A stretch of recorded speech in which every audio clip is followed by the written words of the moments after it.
حضرات و خواتین، آپ کے علم میں ہے کہ القرآن کورسز نیٹ ورک پاکستان کے تحت ہر ماہ کے دوسرے اتوار کو یہاں القرآن کورسز سینٹر بہادر آباد میں مختلف النوع موضوعات پر درس قرآن و حدیث اور لیکچرز کا سلسلہ منعقد کیا جاتا ہے، اور ہمارے ان پروگراموں کی نوعیت فکری و اصلاحی ہوتی ہے، اور آج کی نشست بھی اسی سلسلے کی کڑی ہے۔ آج کا ہمارا موضوع انتہائی اہم ہے، اور پوری دنیا میں اس وقت اس موضوع کی بازگشت ہے، یعنی الحاد کیا ہے، واٹ از ایتھزم۔ اور مفتی شمائل ندوی جاوید اختر مباحثہ، فکری دلائل کا تفصیلی جائزہ۔ اس مباحثوں کو کہا جا سکتا ہے کہ ملینز نہیں بلکہ کروڑوں انسانوں نے یوٹیوب اور دیگر چینلز پر دیکھا، اور اس موضوع پر گفتگو ابھی تک ہر جگہ سنی جا سکتی ہے۔ ہم نے بھی ہمارے حضرات و خواتین کی سہولت کے لیے اس موضوع کا انتخاب کیا، تاکہ اور دلائل بھی اس حوالے سے کھل کر سامنے آ جائیں۔ اور ہم نے اس سلسلے میں جن شخصیت کا انتخاب کیا وہ ہیں جناب ہمارے جانے پہچانے اور الغزالی یونیورسٹی کے پرو چانسلر جناب ڈاکٹر ذیشان احمد صاحب۔ ڈاکٹر ذیشان احمد صاحب لمس میں اور دیگر اداروں میں اس ٹاپک کو پڑھاتے بھی رہے ہیں، اور ان کی دسترس اس موضوع پر نو ڈاؤٹ بہت عمدہ ہے۔ میں ڈاکٹر صاحب سے گزارش کروں گا کہ اپنے لیکچر کا آغاز کریں۔ بسم اللہ الرحمن الرحیم، الحمدللہ رب العالمین والصلاة والسلام علی رسول الکریم۔ جزاکم اللہ خیر جو آپ لوگوں نے موقع دیا۔ بنیادی طور پر ہم یہ عام طور پہ کہتے ہیں کہ اسلام از دا فاسٹسٹ گوئنگ ریلیجن۔ اسلام جو ہے دنیا کا سب سے تیزی سے پھیلنے والا دین ہے، مذہب ہے، اور ہم ساتھ ساتھ یہ دیکھتے ہیں کہ دوسرے ادیان کو اسلام آہستہ آہستہ نمبرز میں، پرسنٹیج گروتھ میں آہستہ آہستہ ان پہ حاوی بھی ہو رہا ہے، اور دنیا میں چھا بھی رہا ہے، اور دنیا میں اس کی ترقی بھی ہو رہی ہے۔ لیکن ایک اور سٹیٹسٹک ہے جو کہ دکھایا جاتا ہے کہ الحاد اور زندقہ یعنی ایتھیزم، ایگنوسٹسزم، اس کی بھی بہت سپیڈ جو گروتھ کی سپیڈ ہے وہ بھی بہت تیز ہے، اور اس کی چند بنیادی وجوہات ہیں۔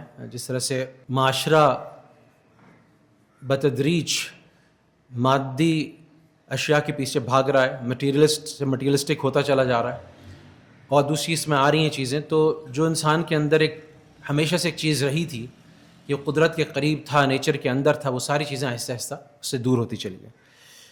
اور قرآن جب بات بھی کرتا ہے کفار کی، دہریوں کی یا دوسروں کی، تو قرآن ایک سوال کرتا ہے کہ آپ ان سے پوچھیں کہ اس تمام کائنات کو کس نے پیدا کیا، زمین و آسمان کو کس نے پیدا کیا، اور پھر جواب دیا جاتا ہے کہ وہ کہیں گے اللہ۔ تو ٹریڈیشنلی یہی رہا، ہسٹوریکلی یہی رہا کہ لوگ یہی جواب دیتے رہے کہ ایک قادر مطلق ہے جس نے سب کچھ پیدا کیا، اور اس کی وجہ سے پھر آگے کی بات ہوتی تھی، پھر آگے کے مناظر ہوتے تھے۔ یہ پہلی دفعہ انسانیت کی ہسٹری میں ہوا ہے کہ خدا کی ایسی تکفیر جس میں اس کے وجود سے انکار کر دیا جائے۔ ایسا پہلے بھی ہوتا تھا، لیکن اس کا شیوع نہیں تھا، یہ اتنا پھیلا ہوا نہیں تھا، اتنا اسپریڈ آؤٹ نہیں تھا۔ تو لہٰذا یہ اس تناظر میں جو ہم نمبرز دیکھتے ہیں، اور جب ہم خاص طور پہ میں یونیورسٹیز میں پڑھاتا رہا ہوں، ان کے ساتھ منسلک رہا ہوں، اور جب ہم یہ دیکھتے ہیں کہ کتنے جب کوئی سرویز ہوتے ہیں اسکولز میں، یہ انگلش میڈیم اسکولز میں یا یونیورسٹیز میں، تو جو ویسٹرن سسٹم سے، ویسٹرن سوشل سائنسز سے متاثر جتنے اذہان ہیں، جتنی روحیں ہیں، وہ جب جواب دیتی ہیں تو ہمیں حیرت ہوتی ہے کہ اگرچہ وہ ایک ٹریڈیشنل اسلامک گھرانے میں پیدا ہوئے، لیکن بہت سے لوگ جو ہیں وہ ان کے پاس انف ریزن نہیں ہوتا کہ وہ خدا میں، جنت جہنم میں، آخرت میں، رسول پہ، فرشتوں پہ، کتابوں پہ ایمان لائے۔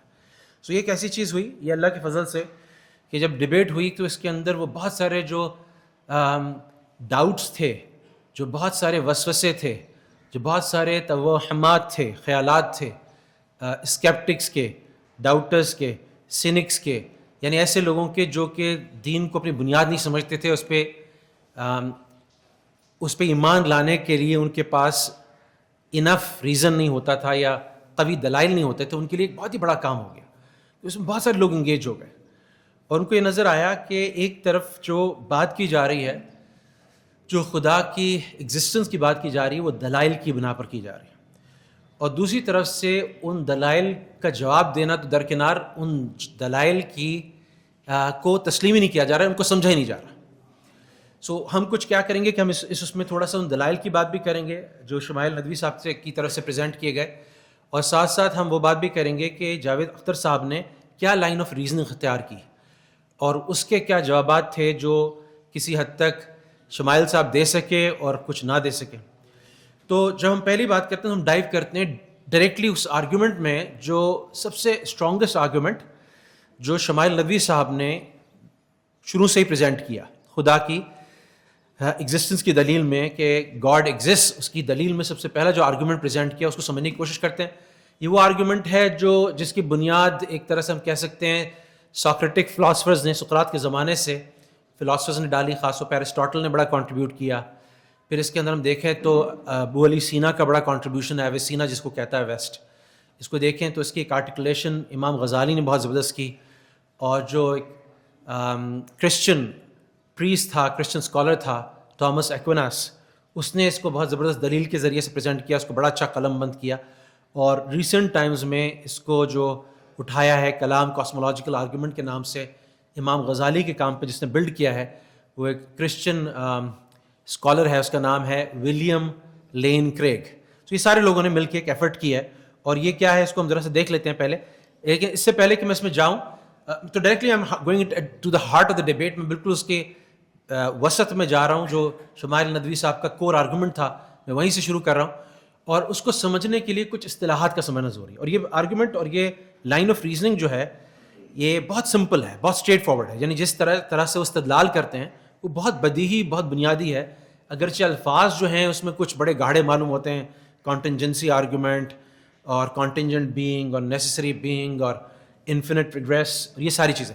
لیکن جب ہم اس کو دیکھیں گے, تھوڑا سا ڈسمینٹل کریں گے, آپس میں ڈسکس کریں گے, تو اس کے پیچھے بہت ساری بہت بنیادی بہت اسٹریٹ فارورڈ تھنکنگ ہے. تو اس کو دیکھ لیتے ہیں ذرا سا کہ انہوں نے کیا ٹرمز استعمال کی, اور ان ٹرمز کے مطلب کیا ہیں, ان کا اردو یا عربی میں اصطلاحی طور پہ ان کو کیسے ادا کیا جاتا ہے. تو سب سے پہلے انہوں نے ایک ٹرم استعمال کی شمائل ندوی صاحب نے, کانٹینجنٹ بینگ. اچھا, یہ علم الکلام میں ممکن الوجود کے نام سے جانا جاتا ہے.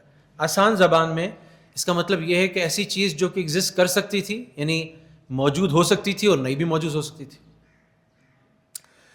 اور ایسی چیز جس کا ہونا نہ ہونا چانس پہ تھا, یہ ہو بھی سکتی تھی نہیں بھی ہو سکتی تھی. دوسری اس کی تعریف یہ کی جاتی ہے کہ یہ کانٹینجنٹ کا مطلب ہے ڈیپینڈنٹ. ڈیپینڈنٹ کا مطلب ہے کہ اس کا انحصار, اس کا دار و مدار اپنے وجود میں آنے کے لیے کسی اور چیز پہ منحصر ہے, کسی اور چیز پہ نیت کرتا ہے. اب ذرا سا تھوڑا سا ایسے ہی کامن سینس ہم سوچتے ہیں, یہاں پر اس کمرے کے اندر جتنی چیزیں ہیں ان کو دیکھ لیں ہیں, ذرا سا اس کمرے سے باہر نکلیں, سامنے والے باغ میں چلے جائیں, جتنی چیزیں دیکھ لیں, تھوڑا سا اور چلے جائیں برج خلیفہ کے آپ ٹاپ ٹاور پہ چلے جائیں, وہاں سے پورا دبئی دیکھ لیں, جہاں تک دنیا نظر آتی ہے وہ دیکھ لیں, جہاز سے دیکھ لیں, اسپیس سے دیکھ لیں, ٹیلیسکوپ سے دیکھ لیں.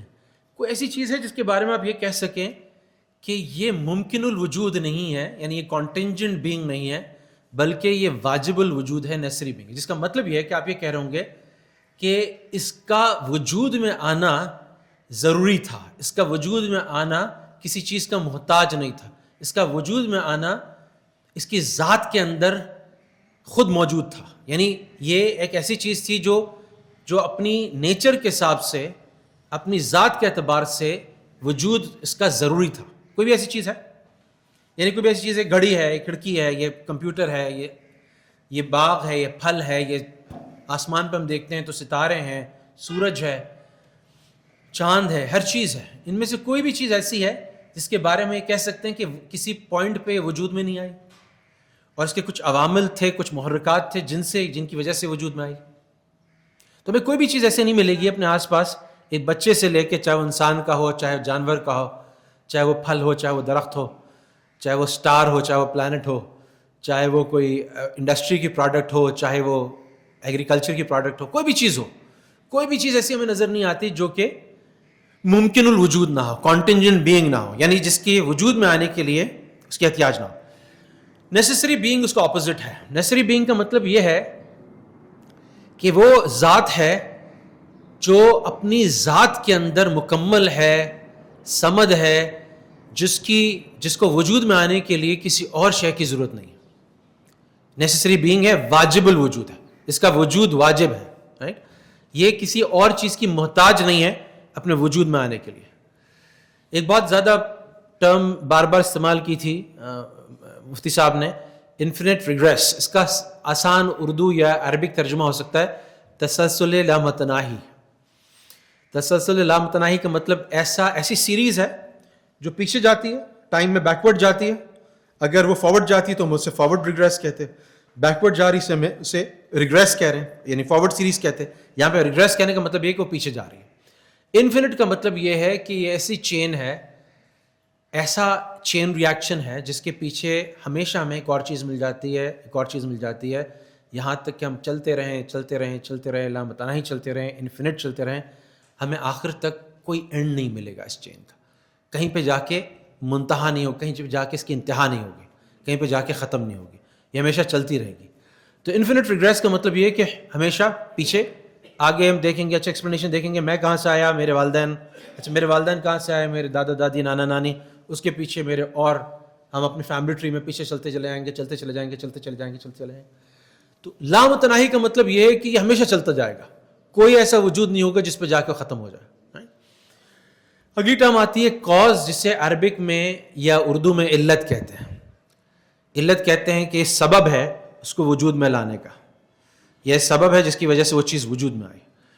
اور آخری ٹرم ہے ڈپینڈنسی یا کانٹینجنسی بھی ہم اس کو کہہ سکتے ہیں, احتیاج, کسی کا وجود میں آنے کے لیے کسی کا محتاج ہونا, کسی شے کا وجود میں آنے کے لیے کسی چیز کا محتاج ہونا. یہ سیل فون ہے, یہ مائک ہے, یہ لیپ ٹاپ ہے, ہم سارے, بچہ بھی 10 سال کا بچہ بھی کہے گا کہ ہمیشہ سے وجود میں نہیں تھا بلکہ اس کو کوئی وجود میں لایا ہے.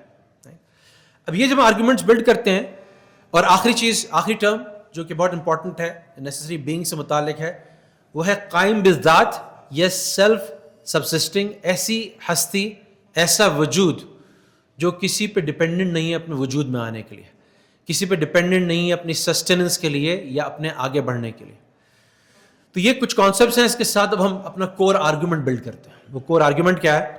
پریمس 1, پہلا مقدمہ ہے کہ کانٹینجنٹ بینگ ایگزسٹ, ایسی چیزیں جو وجود میں آنے کے لیے دوسروں کی محتاج ہیں, جو ممکن الوجود ہیں, جو ہو بھی سکتی تھی نہیں بھی ہو سکتی تھی, وہ ایگزسٹ کرتی ہیں. چاروں طرف آگے اٹھا کے دیکھ لیں, کوئی ایک بھی چیز ایسی نظر نہیں آ رہی جو ممکن الوجود یا کانٹینجنٹ بینگ نہ ہو. کانٹینجنٹ بینگ تو ایگزسٹ کرتی, ساری ایسی چیزیں ہمیں نظر آتی ہیں جو ساری کی ساری اپنے وجود میں آنے کے لیے کسی اور چیز کی محتاج ہیں جو ممکن الوجود ہے. دوسرا پریمس, دوسرا مقدمہ, کانٹینجنٹ بینگز ریکوائر کازز. ہم نے تعریف ہی ایسے کی ہے, ہم ڈیفائن ہی ایسے کیا ہے کانٹینجنسی کو, کانٹینجنٹ بینگ کو, کہ ممکن الوجود اشیاء اپنے وجود میں آنے کے لیے in order to exist they depend on something else, کسی اور بینگ پہ ڈیپینڈ کرتی ہیں. جب یہ بات ثابت ہو جاتی ہے تو تیسرا پریمس آتا ہے, اور وہ یہ آتا ہے کہ an infinite regress of causes is impossible. اگر ہم ایک ڈگری, ایک درجہ پیچھے چلتے چلے جائیں کانٹینجنٹ بینگ کے, ایک درجہ پیچھے چلے جاتے ہیں ساری مخلوقات میں, جیسے میں نے اپنے والدین پہ گیا, دادا دادی نانا نانی پہ گیا, اور پیچھے چلتا گیا, ہر چیز کے پیچھے چلے جائیں, تو یہ چین چلتی چلی جائے, تو یہ انفینٹ ریگریس ہوگا. یہ ممکن نہیں ہے. یہ کیوں ممکن نہیں ہے؟ کیونکہ ہم نے تعریف کیسے کی ہے کانٹینجنٹ بینگ کی؟ کیسے تعریف کی؟ کہ وہ وجود میں آنے کے لیے کسی کے محتاج ہے. اور ہر دفعہ اگر ہمارا بلینز آف ایئرس پہلے اور بلینز آف اٹریشنز پہلے, بلینز آف باری پہلے پیچھے چلتے چلے جائیں, اور ہمیں ہر دفعہ کانٹینجنٹ بینگ ملتی رہے, اور ہمیشہ کانٹینجنٹ بینگ. اب کانٹینجنٹ بینگ کی تو تعریف ہم نے ایسے کی ہے کہ اس کا آخری بھی جو ہوگا, اس کا جو انتہا بھی ہوگا, جو اس کا آخری سرا بھی ہوگا, وہ بھی وجود میں آنے کے لیے کسی کا محتاج ہے. تو یہ ممکن نہیں ہے کہ اگر وہ پہلے ہی اس سلسلے کا پہلے ہی وجود میں نہ آئے تو وہ چین ہی کریٹ نہیں ہو سکتی، کیونکہ باقی سارے اس کی لائن میں جتنے آ رہے ہیں وہ اس کے وجود پہ منحصر ہیں، اس کے وجود پہ ڈپینڈنٹ ہیں اپنے وجود میں آنے کے لیے. تو کہیں نہ کہیں ایسی ہستی ہمیں چاہیے، کہیں نہ کہیں ایسی ہستی چاہیے جو کہ اپنے وجود میں آنے کے لیے کسی اور پہ ڈپینڈنٹ نہ ہو، اور اس کو ہم کیا کہتے ہیں؟ نیسیسری بینگ، اللہ. اور کنکلوژن اس سے کیا نکلتا ہے کہ انفینٹ ریگریس کانٹینجنٹ بینگ کا پاسبل نہیں ہے، کیونکہ آپ ہر دفعہ جواب دیں گے جیسے دہریے دیتے ہیں، جیسے ایگنوسٹک ایتھیسٹ دیتے ہیں کہ زلزلہ کیوں آیا؟ اس لیے کہ وہ زمین کی پلیٹیں ہل گئیں. مومن کیا کہتا ہے؟ کہتا ہے اللہ کا فیصلہ تھا، اللہ کی مرضی تھی. دہریہ بھی یہاں غلط نہیں کہہ رہا، زمین کی پلیٹیں امیجیٹ سبب میں دیکھیں گے تو یہ نظر آتا ہے. لیکن اس سے پوچھا جائے، ایک ٹیکنیک ہوتی ہے جو اپنی مینجمنٹ میں یوز کرتے ہیں کہ کب ڈیسیجن میکنگ کرو، پرابلم سالونگ کرو تو 5 وائز یوز کرو. فوراً پہلے وائی پہ اکتفا نہ کرو، اگلے وائی پہ جاؤ، اس سے اگلے وائی پہ جاؤ، اس سے اگلے وائی پہ جاؤ. تو جب ہم دہریے سے پوچھیں گے کہ اگلا وائی کیوں، اچھا یہ پلیٹیں کیوں ہلی، تو کہے گا یہ بہت عرصے پہلے کانٹیننٹل ڈرفٹس ہوئی تھی اور یہ آ کے ملی تھیں اور ایک سے ایک پلیٹیں رگڑ کھائی تھیں، اس سے پہاڑیاں بنی تھیں، اور پلیٹوں میں جب رکاوٹ پیدا ہوتی، کچھ آپس میں فاصلہ پیدا ہوتا ہے، یہ آپس میں ٹکراتی ہیں تو زلزلہ آتا ہے، یہ رگڑ کھاتی ہیں تو زلزلہ آتا ہے. اچھا یہ کانٹیننٹل ڈرفٹ کیسے ہوئی تھی، اس کے پیچھے کیا تھا، کہاں سے آئی ہے؟ تو آگے بولے گا کہ تو ملینز آف ایئرس کا ہوا تھا، ارتھ ڈیولپ ہوئی تھی، ارتھ ایسے بنی تھی، اس کے بعد کانٹیننٹس آئے تھے، پہلے پانی تھا ساری زمین پر، پھر یہ. تو اس کو کیا ہوگا کہ فرق صرف یہ ہے کہ وہ ایک کے بعد ایک امیجیٹ جواب دیتا جائے گا. ہم کہیں گے تمہارا جواب اگر ہم پوچھتے چلے جائیں کہ ارتھ کیسے بنی تھی، ارتھ کے پیچھے پھر آسمان کیسے بنا تھا، آسمان وہ ہم آگے چل کے ڈسکس کریں گے، تو ایونچولی تم الٹیمیٹ ریزن، آخری ریزن ہمیں جب تک نہیں دے سکتے جب تک تم ایک نیسیسری بینگ کا وجود ایکسیپٹ نہ کرو، نیسیسری بینگ کا وجود ایکسیپٹ نہ کرو. اچھا اب یہ تھا وہ آرگیومنٹ جس کو نہ صرف جاوید صاحب نے یہ کہہ کے رد کر دیا کہ میری انگریزی تھوڑی کمزور ہے، یہ مشکل سے الفاظ ہیں جو آپ کہہ رہے ہیں یہ آپ سمجھائیں، اور 2 سے 3 دفعہ مفتی شمائل ندوی نے اس کو سمجھانے کی کوشش کی، لیکن وہ ڈیبیٹ میں ٹائم بھی کم ہوتا ہے اور شاید وہ ایک ذہن سے آئے تھے تو سمجھنا بھی نہیں چاہتے تھے، یا ان کے اس وقت ہوتا ہے نا کہ وہ انسان کچھ چیزوں پہ اتنا پختہ ہو جاتا ہے کہ وہ اوپن مائنڈیڈ نہیں رہتا، تو اس کو انہوں نے انٹرٹین ہی نہیں کیا. تو یہ وہ پرائم چیز تھی، اس کو ہم واپس آئیں گے، لیکن کچھ ہم تھوڑا سا دیکھتے ہیں کہ جاوید صاحب کے پرائمری ایک ایک کر کے پوائنٹس کیا تھے. تو پہلا انہوں نے کہا کہ یہ ساری ڈیبیٹ جو ہے وائی گاڈ ایگزسٹ، اس ڈیبیٹ کے اندر پہلی چیز یہ ہے کہ جب آپ ایک دعویٰ کر رہے ہیں کہ سورج کے گرد ایک کیتلی ہے، کیٹل ہے، وہ راؤنڈ راؤنڈ جاتی ہے، اب آپ ایک دعویٰ کر رہے ہیں اور اس دعوے کو میں نے تو دعویٰ نہیں کیا، تو آپ پہ ہے برڈن آف پروف، آپ اس کا پروف دیں.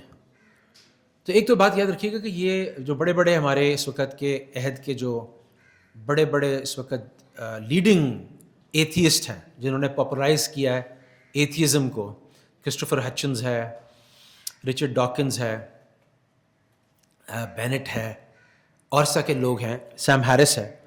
تو یہ سارے لوگ جو ہیں وہ یاد رکھیے گا کہ جو شروع میں ایک چیز اسٹیبلش کی تھی بڑی زبردست طریقے سے، یہ پہلی کانورسیشن شمائل ندوی نے بڑا اچھا کام کیا کہ جو ڈیبیٹ کی ایپسٹیمک فاؤنڈیشن اس کو اسٹیبلش کر لیا. ابھی اگر ہم مشکل الفاظ بولو میں اس کو آسان بتاتا ہوں. کس چیز کو ہم آپس میں نالج مانیں گے، کیا معیار ہوگا جس پہ حق کا فیصلہ ہوگا، اس کو ہم ابھی سے طے کر لیتے ہیں. تو انہوں نے کہا ہمارے پاس 3 آپشنس ہیں. ایک آپشن یہ ہے کہ ہم ریویلیشن کو لیں، وہی کو لیں. آپ چونکہ ایتھیسٹک ایگنوسٹک سائڈ سے آ رہے ہیں تو آپ تو ریویلیشن کو مانیں گے نہیں، آسمانی کتابوں کو مانیں گے نہیں، نبیوں کو مانیں گے نہیں، کیونکہ اگر آپ ان کو مان لیتے تو ڈیبیٹ ہی ختم ہو جاتی ہے. تو میں بھی اس ڈیبیٹ میں ریویلیشن کو بیچ میں نہیں لے کر آؤں گا. یہ ایسی ڈیبیٹ کریں گے ہم ریویلیشن کے بعد. اچھا میں آج کے اس میں تھوڑا بہت ریویلیشن کو بیچ میں لاؤں گا، لیکن چونکہ وہ ڈیبیٹ جس کی ہم بات کر رہے ہیں اس میں ریویلیشن یعنی وحی، قرآن، حدیث، بائبل، تورات، انجیل نہیں آئی، تو اس لیے ہم بھی اس کو ایک لمیٹڈ لائیں گے آج ڈیبیٹ اس میں، کانورسیشن میں. دوسری چیز کیا ہو سکتی ہے کہ ہم سائنس کو بنیاد بنائیں. تو انہوں نے کہا کہ سائنس جو ہے، جتنے سائنٹسٹ ہیں، جتنے سین سائنٹسٹ ہیں، ایک سائنس ہے اور ایک سائنٹزم ہے. تو اس میں مولانا نے دونوں میں بڑی اچھی تفریق کی، بہت اچھا ڈسٹنکشن کی. انہوں نے کہا کہ دیکھیں ہم سائنس کو مانتے ہیں لیکن سائنٹزم کو نہیں مانتے. سائنس اور سائنٹزم کا کیا فرق ہے؟ سائنس جو ہے وہ کہتی ہے کہ جو مشاہدے میں بات آئے گی, جو آبزرویشن میں بات آئے گی, جو امپیرکس سے ثابت ہوگی, امپیرکس کا مطلب آبزرویشن اور تجربے ہیں, جو ان چیزوں سے ثابت ہوگی ہم اس کو مانیں گے, جو ان چیزوں سے ثابت نہیں ہوگی ہم ان کو نہیں مانیں گے. جو ٹیسٹیبل ہائپوتھیسس ہوگا, ہم نے ساروں نے کہیں اسکول کالج یونیورسٹیز میں ہائپوتھیسس ٹیسٹنگ پڑھی ہے, وہ اسٹیٹسٹیکل پروسیس ہے. ہم سیمپل کلیکٹ کرتے ہیں, آبزرویشن کرتے ہیں, ریکارڈ کرتے ہیں, پھر سیمپل رن کرتے ہیں, اس کے بیسس پہ ہم ایک اس ہائپوتھیسس کو, نل ہائپوتھیسس کو ریجیکٹ کرتے ہیں کسی ایک الفا ویلیو پہ, اور ہم کہتے ہیں اچھا یہ ہم نے کسی حد تک ایک ثبوت دیا کہ یہ چیز موجود ہے, یا ہم نل وی فیل ٹو ریجیکٹ نل. وہاں بھی بڑی ہیوملٹی ہوتی ہے, سائنس میں بڑی ہیوملٹی ہوتی ہے, we fail to reject the null hypothesis, right. تو ہم ایک بات کرتے ہیں کہ اچھا یہ اس طرح سے, اور زیادہ تر انفرنس کے درجے میں چیزیں ہوتی ہیں. اور اس کی بہت بڑا ثبوت یہ ہے کہ سائنس ہمیشہ اپنے پچھلے مفروضوں کو, اپنے پچھلے ہائپوتھیسز کو ریجیکٹ کر کے آگے بڑھتی ہے. مثال کے طور پہ ایک بڑا فیمس مکالمہ ہے کہ سائنس نیوٹن اور آئنسٹائن کو سب سے بڑے سائنٹیفک دماغ تصور کرتی ہے. یہ وہ لوگ ہیں جنہوں نے آج کل کی سائنس کی بنیادیں رکھی, ان کو فادر کہا جاتا ہے فزکس کا, دوسری چیزوں کا. لیکن آئنسٹائن جیسا برین بھی, جس کا کہتے ہیں کہ برین بھی میوزیم میں رکھا گیا اور اس جیسا جینیس کوئی پیدا نہیں ہوا سائنس کی دنیا میں, اس نے جنرل ریلیٹیوٹی, اسپیسیفک ریلیٹیوٹی بنانے کے بعد, اپنا نوبیل پرائز ساری اپنا لوہا بنوانے کے بعد, جس زمانے میں کوانٹم فزکس اور کوانٹم میکینکس کا دور آیا, تو وہ آئنسٹائن کے لیے, البرٹ آئنسٹائن کے لیے بڑی حیران کن چیز تھی. وہ البرٹ آئنسٹائن کے لیے بڑی حیران کن چیز اس لیے تھی کہ وہ جو اس کے مفروضے تھے جو نارمل ورلڈ میں کام کرتا ہے, جب ہم سب اٹامک پارٹیکل پہ جاتے ہیں, جب الیکٹران کے لیول پہ جاتے ہیں, سب اٹامک پارٹیکل کے لیول پہ جاتے ہیں, تو وہ سائنس جو آئنسٹائن کی سائنس تھی وہ فیل ہو جاتی ہے وہاں پہ. تو اس وقت کا چیمپئن بہت سارے دوسرے لوگ تھے, ان میں سے ایک نیل بور تھا جو ہم نے پڑھا بھی ہے کیمسٹری کتابوں میں, اس کا نام بھی, اور وہ آئنسٹائن کا دوست تھا. تو جب نیل بور نے اس سے بحث کی اور کہا کہ جس طرح کے فکس لاس کی تم بات کرتے ہو, جس طرح کے ڈٹرمنسٹک میتھمیٹیکل ایکویشن کی بات کرتے ہو, ڈٹرمنسٹک کا مطلب یہ ہوتا ہے کہ ایکویشن پکا جواب دے گی, میجرمنٹ ہوگی, اس میں کوئی چانس کا یا پرابیبلٹی کا یا اتفاق کا ایلیمنٹ نہیں ہوگا, یعنی امکانات نہیں ہوتے وہاں پہ. لیکن جب ہم کوانٹم لیول پہ چلے جاتے ہیں تو امکانات کی دنیا شروع ہو جاتی ہے. تو بڑا مشہور جملہ ہے کہ آئنسٹائن نے نیل بور کو کہا کہ you mean to tell me, جب اس نے بولا کوانٹم میکینکس اس طرح سے کام کرتی ہے, وہ الیکٹران ایک وقت میں کئی جگہ پر ہو سکتا ہے اور یہ پروبیبلسٹک یعنی امکانی ماڈل ہے, تو آگے سے آئنسٹائن نے بولا you mean to tell me that God plays dice, کیا تم یہ مجھے بتانا چاہتے ہو کہ خدا جو ہے وہ ڈائس سمجھتے ہیں جو ہم لوڈو میں چھکے ڈالتے ہیں, وہ چھکوں سے کھیلتا ہے کہ کوئی بھی نمبر آ جائے, خدا سے. تو جب آئنسٹائن نے کہا you mean to tell me that God plays dice, تو آگے سے نیل بور نے جواب دیا Einstein don't tell God what to do, خدا کو مت بتاؤ اس کو کیا کرنا ہے, وہ جو چاہے کرے گا. تو بڑا اچھا جواب. یہاں سے کیا پتہ چل رہا ہے, میں کیا پوائنٹ ثابت کرنے کی کوشش کر رہا ہوں کہ ایک بریلینٹ مائنڈ ہے سائنس کا, ایک نئی ایمرجنگ فیلڈ کے اندر, کوانٹم فزکس کے اندر, اس کا دماغ فیل ہو گیا. تو سائنس بھی ترقی کرتی ہے, سائنس بھی آگے بڑھتی ہے. لیکن سائنٹزم کیا چیز ہے؟ سائنٹزم یہ چیز ہے کہ سائنس واحد ایپسٹیمک فاؤنڈیشن ہے, سائنس واحد ذریعہ ہے جس کے ذریعے سے ہم کوئی چیز معلوم کر سکتے ہیں. سائنس واحد علم ہے, واحد نالج ہے جس کے ذریعے, یہ سائنٹزم ہے. یہ ظاہر ہے یہ عصبیت ہے کچھ سائنٹسٹ کی. تو جب اگر ہم سائنس پہ بات کریں گے تو سارے سائنٹسٹ اس بات پہ اگری کرتے ہیں. کسی کو آپ سن لیں, کسی بھی معقول سائنٹسٹ کو, وہ کہتے ہیں سائنس جو ہے وہ نہ گاڈ کی ایگزسٹنس کو پروف کر سکتی ہے نہ ڈسپروف کر سکتی ہے.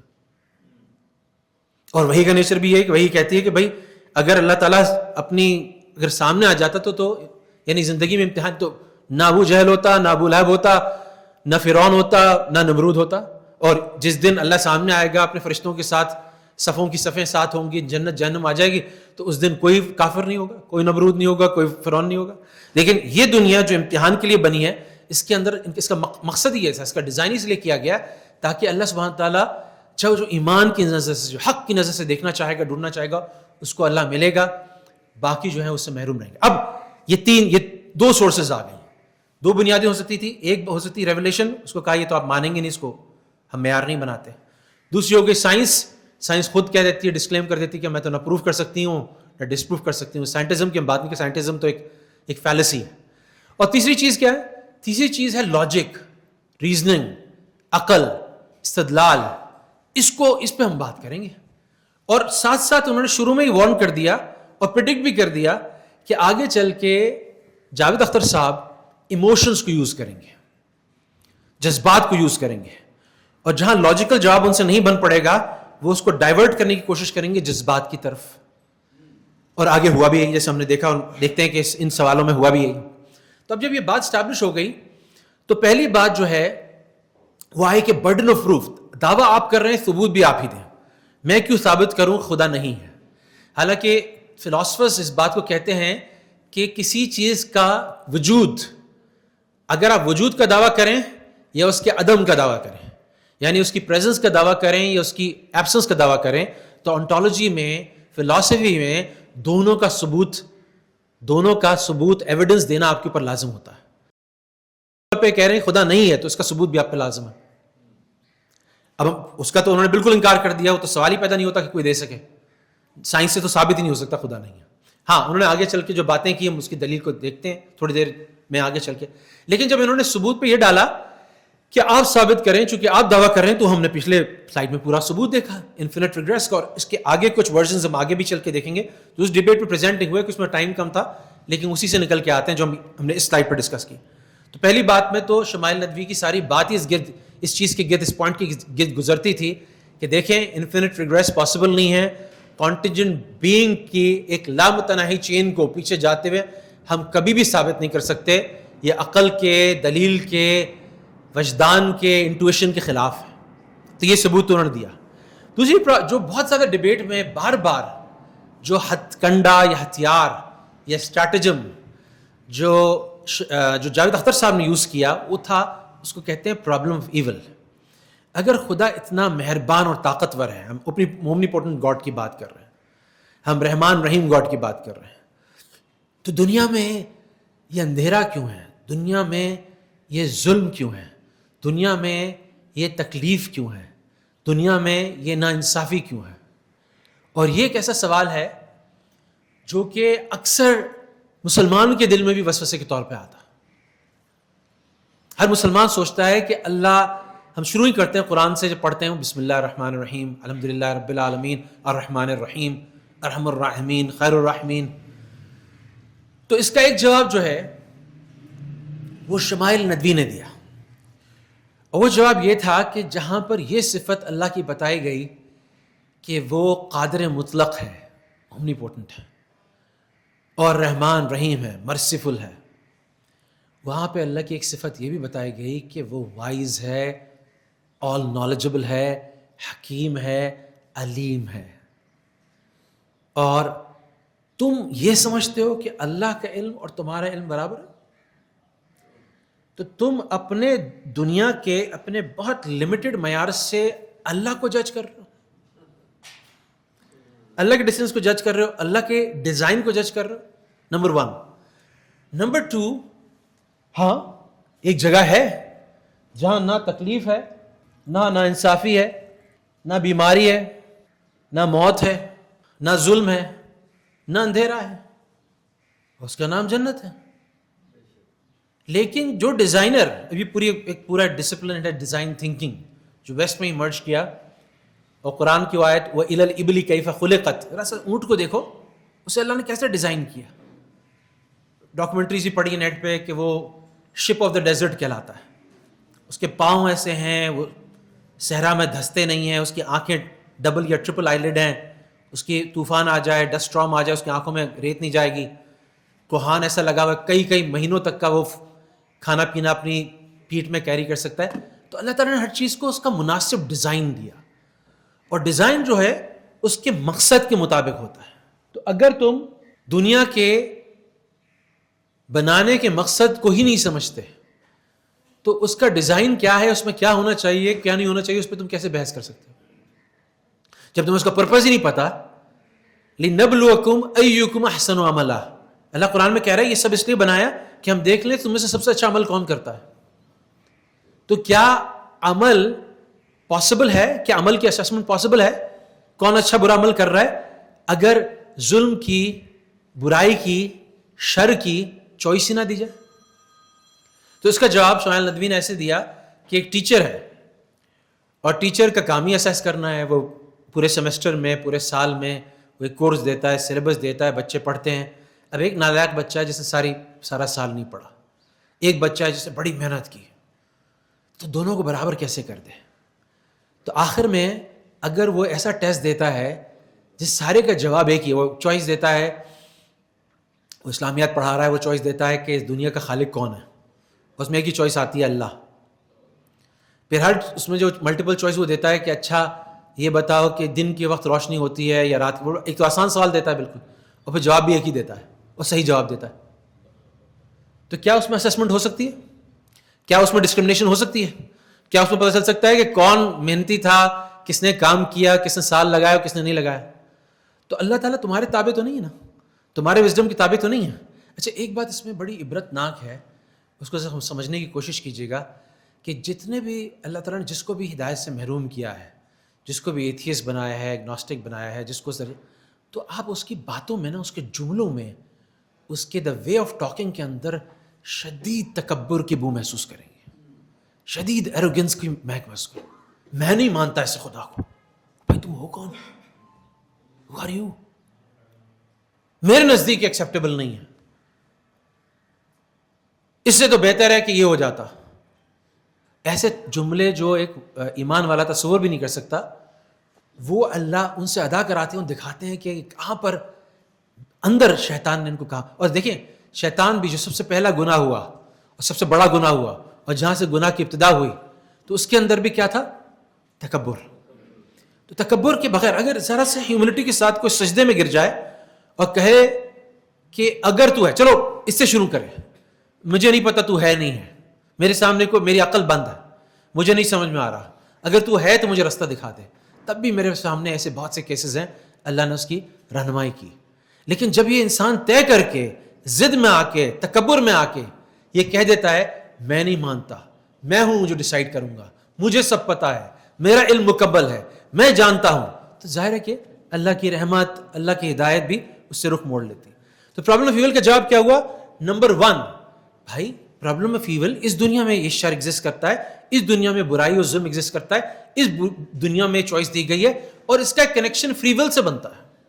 فری ول سے کیا کنیکشن بنتا ہے؟ فری ول سے کنیکشن بنتا ہے کہ اگر اللہ تعالیٰ نے اختیار دیا، اللہ تعالیٰ نے اختیار دیا، ایک آگے چل کے واقعہ بھی آئے گا جس کو ہم ثابت کریں گے کہ اللہ تعالیٰ نے بھی، ایک لمبی بحث ہے اس میں ہم نہیں جانا چاہتے، لیکن جبر و قدر کے درمیان ایک ایکسٹریم یہ ہے جو کہتا ہے ہر چیز طے ہے، جو چاہیں سو آپ کریں، ہم کو بس بدنام کیا، یعنی جو اللہ نے طے کر دیا، لکھ دیا، وہی بس ہوگا، میرے پاس تو کوئی پاور نہیں. اس کو میں آگے تھوڑا سا ایڈریس کروں گا ایک سلائیڈ میں جا کے. ایک یہ ہے. دوسرا یہ ہے کہ ہمارے پاس کمپلیٹ اختیار ہے، ہم جو چاہیں کریں. تو جو اہل حق کا جو مسلک ہے وہ یہ کہ حق ان کے درمیان ہے کہ ایک اللہ کی قدرت ہے، ایک انسان کا کسب یا انسان کا اختیار ہے. جب یہ دونوں چیزیں ملتی ہیں تب جا کے عمل وجود میں آتا ہے. یعنی میں نے اس سیل فون کو یہاں رکھا، ابھی میں نے اختیار سے اس کو اسٹیبل پہ یہاں رکھا، یہ میرا اختیار بھی ہے، میرا کسب بھی ہے، میری چاہت بھی ہے. لیکن اگر قادر مطلق چاہتا تو میرے ہاتھ میں اس وقت فالج کر دیتا، اللہ مجھے میری حفاظت کرے، ہم سب کی حفاظت کرے. اور اللہ تعالیٰ چاہتا تو میرا ہاتھ روک دیتا، اللہ تعالیٰ چاہتا مجھے اسی پوائنٹ پہ بے ہوش کر دیتا، کچھ بھی کر دیتا. تو اس کی قدرت تھی جس سے اگلا میں کام کر سکتا. دونوں چیزیں ملنے سے آتی ہیں. تو اگر اللہ تعالیٰ اختیار ہی نہ دیتے کہ فرعون بچوں کو مارتا، اگر اللہ تعالیٰ اختیار ہی نہ دیتے کہ اسرائیل اور نتنیاہو اور لیکڈ پارٹی لوگوں کا ایسے خون کرتی ہے، بے گناہوں کو، ایسے عورتوں کو، بچوں کو، بوڑھوں کو ایسے ان پہ بم برساتی، تو یہ دنیا جائے امتحان بنی نہیں سکتی تھی. اب اس کا سوال کا جواب کہ اتنے معصوم بچے، ابھی ایموشنل آرگومنٹ آ رہا ہے. وہ خاتون نے بھی آخر میں سوال کیا اس ایموشنل کہ میں مانتی ہوں اللہ کو، لیکن آپ سمجھائیں ایسے رحیم کریم اللہ کی موجودگی میں ظلم کیسا. اب ذرا سا تھوڑا سا جو لوگ آپ لوگ فالو کرتے رہے ہیں، جنہوں نے فلسطینیوں کو پڑھا ہے، آپ بتائیں کہ ٹھیک ہے ظلم بہت ہے، سب کچھ ہے، لیکن انہی فلسطینیوں سے یہ بات آ رہی ہے کہ تم کیا بات کرتے ہو ہماری. ہم اس موت کو ایسے محبوب رکھتے ہیں جیسے یہ لوگ اپنی زندگی کو محبوب رکھتے ہیں. ہم نے اللہ کی مدد آتے ہوئے دیکھتی ہے, فرشتوں کو اترتے ہوئے دیکھا ہے. اچھا وہ اپنے فیصلے سے کہیں پر ان کے اس میں تزلزل آیا, ان کے سامنے ہے نا, کوئی بھی ان کو اچھی ڈیل دے کے چند ملین ڈالرز دیتے, کسی اور ملک میں آباد کر دیتے. لیکن یہ وہ لوگ ہیں جن کو کچھ نظر آ رہا ہے, تب وہ اپنی قربانی اپنی نسلوں کی قربانی دے رہے ہیں. تو اگر ان سے پوچھا جائے, اس صحابی سے پوچھا جائے کہ وہ اس نے کس بنیاد پہ کہا فزت برب کعبہ, وہ اس کا دشمن کہہ رہا ہے, ان کا دشمن کہہ رہا ہے, پاس والے سے پوچھ رہا ہے کیا بول رہا ہے, میں نے اس کو اس سے لڑا, یہ مجھ سے لڑا, میں اس کو اوور پاور کیا, میں اس پہ غالب آیا, اس کو آخر میں نے اس کی گردن اڑا رہا ہوں, اس کو مار رہا ہوں, اور یہ کہہ رہا ہے فزت برب کعبہ, رب کعبہ کی قسم میں کامیاب ہو گیا. یہ کون سی کامیابی ہے؟ تو ہمیں تو بتایا گیا کہ یہ عین کامیابی, اس سے بڑی کامیابی نہیں ہے. کوئی شخص بھی جنت سے واپس دنیا میں آنا نہیں چاہے گا سوائے شہید کے.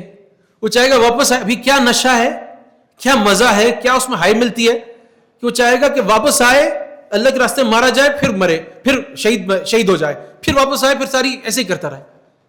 تو یہ شہادت جس کو دور سے عبرت اور یہ یعنی ایمان کے بغیر اور ایتھیسٹ اور ایگنوسٹک جو تکلیف سمجھ رہے ہیں, اللہ تعالیٰ کہہ رہا ہے کہ اس میں ایسا میں نے نشہ رکھا ہے, ایسا مزہ رکھا ہے کہ انسان بار بار اس کو چاہے گا.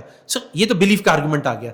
لیکن پرابلم ایول کے جو مین جواب ہو گئے وہ یہ ہو گیا کہ ڈیزائن کس لیے کیا ہے, اس دنیا کا مقصد کیا. ہاں جنت میں نہیں ہے شر ہے, نہ برائی ہے, نہ تکلیف ہے, نہ ظلم ہے, نہ استبداد ہے, نہ کچھ تھکاوٹ بھی نہیں ہے, ادنا درجہ بھی نہیں ہے. ہاں لیکن اس دنیا میں سب کچھ ہے, کیونکہ اس امتحان تھوڑے دن کا ہے, جس کو تم طویل کر رہے ہو تھوڑے دن کا ہے, اور اس پہ اللہ نے فیصلہ کرنا. ایک آخری بات اس میں یہ ہے پرابلم ایول میں کہ جس ایول کو تم اپنی عقل سے, اپنے ننھے منھے دماغ سے, اپنی لمیٹڈ عقل سے, جس کو ہر تھوڑے دن بعد ایک دھچکا لگتا ہے, اور انسان اپنے پچھلے مفروضوں کو سائنس کے جو ابدی سمجھتا تھا, بدیہی سمجھتا تھا, اس کو ریجیکٹ کر کے آگے بڑھتا ہے, اس ناقص سی عقل کو تم جس کو تکلیف اور برائی اور جس کو تم ظلم کہہ رہے ہو, جس کو تم نیگیٹو تعبیر دے رہے ہو, ایک بچے کو بھی تو دیکھو جس کو جب وہ سرنج لگائی جاتی ہے, انجیکشن لگایا جاتا ہے, جب اس کو ویکسینیٹ کیا جاتا ہے اور وہ 2 دن بخار میں مبتلا رہتا ہے, اور جب ڈینٹسٹ کے یہاں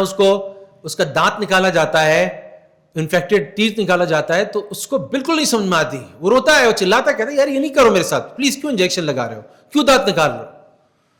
وہ ڈینٹسٹ جو ہے, جو خود ناقص العقل ہے, جو ڈاکٹر جو ہے, جو یہ کام کر رہا ہے, وہ پھر بھی سمجھتا ہے کہ چھوٹی سی تکلیف کی بنیاد پر تمہیں آگے کیا مل رہا ہے.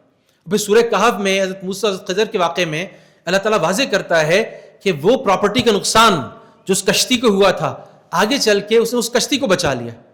اس جان کا نقصان جو ان ماں باپ کو ہوا تھا, اپنے بچہ لوز کیا, وہ شیطان تھا, وہ گمراہ تھا, اپنے ماں باپ کو گمراہ کرتا, ان کو اگلے بچے کی وجہ سے ہدایت مل گئی.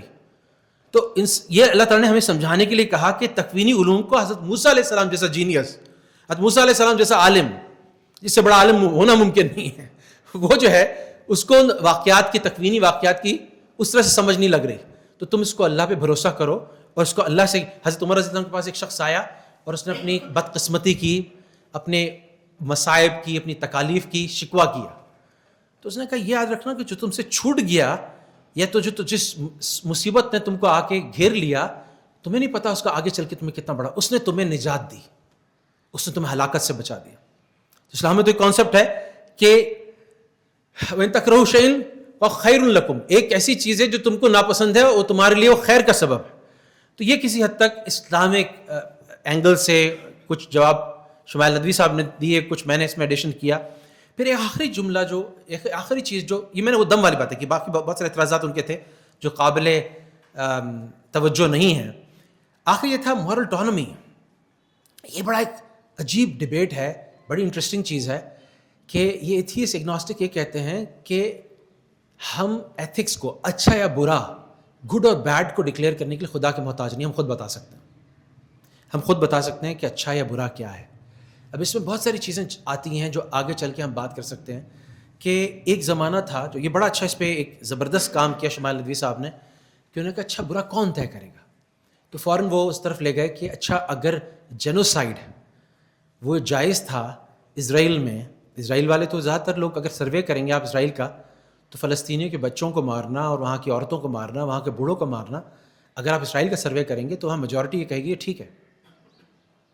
یا اگر نازی جرمنی میں یا فرعون کے ایجپٹ میں اگر آپ سروے کرتے قبطیوں کا یا نارجیز کا تو وہ کہتے ہیں جو ظلم ہو رہا ہے جینوسائڈ جو ہو رہا ہے بالکل ٹھیک ہے. تو اگر خدا نہیں طے کرے گا تو کون طے کرے گا اچھائی برائی کیا؟ تو پہلے جاوید صاحب نے کیا جواب دیا کہ سوسائٹی طے کرے گی. تو فوراً وہ اس طرف لے گئے, نازی جرمنی پہ لے گئے. تو نے کہا نہیں, اس وقت کے جتنے لوگ دنیا میں موجود تھے دنیا کے لوگ طے کریں گے. تو اس کا بڑا الزامی ریبٹل بہت ہی عمدہ طریقے سے شمائل ندوی صاحب نے دیا کہ اچھا پوری دنیا کے لوگوں میں تو زیادہ تر تھیسٹ ہیں. آج کا بھی سروے جو ہے ایتھیسٹ ابھی تک مائنورٹی ہیں, چاہے وہ ہندو خدا پہ یقین رکھتے ہوں یا بدھسٹ خدا پہ یقین رکھتے ہوں یا وہ کرسچن خدا پہ یقین رکھتے ہوں یا وہ جوئش خدا پہ یقین رکھتے ہوں یا مسلم خدا پہ, سارے خدا کے ماننے والے تو آج بھی میجورٹی میں. تو اگر آپ اس بات کو کہتے ہیں کہ دنیا کی میجورٹی طے کرے گی تو آپ خدا کو مانیں, اس سخت مانیں. تو یہ بڑا اچھا ریبٹل دیا. لیکن یاد رکھیے گا کہ اس کا بڑا اچھا آرٹیکل ہے 1979 میں ڈیوک لا جرنل میں پبلش ہوا تھا. آرتھر لیف, بڑا یہ لیگل فلاسفر تھا, آرتھر لیف اس کا نام تھا. اور یہ خود کوئی مسلمان بھی نہیں, کرسچن بھی نہیں تھا, یہ خود جو تھا ایگنوسٹک تھا, یعنی پتہ نہیں ہے نہیں. یہ اس کا آرٹیکل کا نام تھا انسپیکیبل ایتھکس ان نیچرل لا. اس میں اس نے جو بات کی, جو اس کا پنچ تھا پورے آرٹیکل کا, وہ یہ تھا کہ اگر کوئی ہائر بینگ نہیں ہے, ہائر سپر انٹلیکٹ نہیں ہے, ہم سے اوپر کے درجے کی کوئی قدرت والی کوئی کریٹر نہیں ہے جس کے پاس اتھارٹی ہو لا گیونگ کی, کوئی لا گیور نہیں ہے, تو کوئی بھی اس بات کو نہیں مانے گا. جب تک ایک لا گیور نہیں ہوگا جس کے پاس یہ اختیار نہیں ہے, جس کے پاس یہ حق نہیں ہے کہ وہ آگے ہمیں بتائے کہ جب بھی کوئی بات کہے گا, کوئی کہے گا ایسا کرو ایسا نہ کرو, سود حرام ہے, زنا غلط ہے, شراب صحیح نہیں, تو آگے سے لوگ پوچھیں گے سیز ہو, کہاں سے آ رہے ہو, سیز ہو. جب سیز ہو کا سوال پوچھا جائے گا تو آپ انسان پہ نہیں رکھ سکتے, کیونکہ وہ کہ ارے وہ تو انسان ہے ہماری طرح کا, ہماری تھیوری ہے. اچھا یہ کارل مارکس نے کہا, اچھا یہ ایمانوئل کانٹ نے کہا, اچھا یہ فوکو نے کہا, ارے یہ تو ہماری طرح کے انسان ہے, میرے ذہن میں یہ بات آتی ہے تو میں اس کو کیوں مانوں. آج کل تو لوگ علماء کے بارے میں کہہ رہے ہیں نا, اچھا امام حنیفہ نے کہا, کیا ہوا, میرے ذہن میں تو یہ بات آتی ہے. جب تک کہ وہ آپ سے اوپر نہ ہو, آپ کا کریٹر نہ ہو, وہ سپر انٹلیکٹ نہ ہو, آپ اس کا لا ایکسیپٹ نہیں کریں. اگر آپ اس کو نہیں مانیں گے تو پھر کیا ہوگا, پھر جو لا ہوگا وہ سب سے طاقتور کا لا ہوگا, جس کی لاٹھی اس کی بھینس. آج کل کیا ہو رہا ہے دنیا میں, وینزویلا کا صدر کو پکڑ کے اس کو نکال کے وہاں سے اغوا کر کے کھلے عام, آج تک نہیں ہوا ایسا, مطلب سیکنڈ ورلڈ وار کے بعد آج تک ابھی تک نہیں ہوا. ہاں وہ کہتے تھے ویپنز آف میس ڈسٹرکشن ہے, ڈرگز کا پورا امریکہ کا نیٹ ورک ہے, کچھ تو کہتے تھے. اب وہ کھلا کیا کہہ رہے ہیں, یہ ٹھیک ہے کسی بھی کنٹری کے جا کے اگر امریکہ کو ضرورت ہے اور آئل ریزروز امریکہ کام آ سکتے ہیں, اور گرین لینڈ جو ہے امریکہ کو رشیا سے اور چائنا سے پروٹیکشن دیتا ہے, تو بس ہمارا گرین لینڈ پہ قبضہ کرنا جسٹیفائڈ ہے. اس کو کون مانے گا. تو آرتھر لیف کا جو آرتھر لیف بتا رہا ہے وہ آج کل خبروں میں ہو رہا ہے, آج کل اس کو ٹرمپ کر کے دکھا رہا ہے کہ پھر کسی, جب خدا کا قانون نہیں مانا جائے گا تو سب سے طاقتور کا قانون چلے گا, چاہے اس میں کتنا بھی ظلم کیوں نہ ہو. سو مورل اتھارٹی, مورل اٹانومی کا جواب یہ بنتا ہے کہ ہمیں دیکھنا پڑے گا کون ہے. اچھا اب میں تھوڑا سا واپس آتا ہوں ہمارے اپنے ٹریڈیشن پہ, تھوڑا سا میں آگے کرتا ہوں شمائل ندوی کے آرگومنٹ کو, جو اس کی کسی حد تک اس ڈیبیٹ میں موقع نہیں ملا, لیکن ہم مسلمانوں کو ان آرگومنٹس کو سیکھنے کی بہت ضرورت ہے. آپ کو یاد ہے تھوڑی دیر پہلے ہم نے یہ پورا آرگومنٹ رن کیا تھا کہ کانٹینجنٹ بینگ, ہم ارد گرد جتنی چیزیں دیکھتی ہیں وہ خود وجود میں آنے قابل نہیں, ویسی نہیں کہ جو ہمیشہ سے ہیں.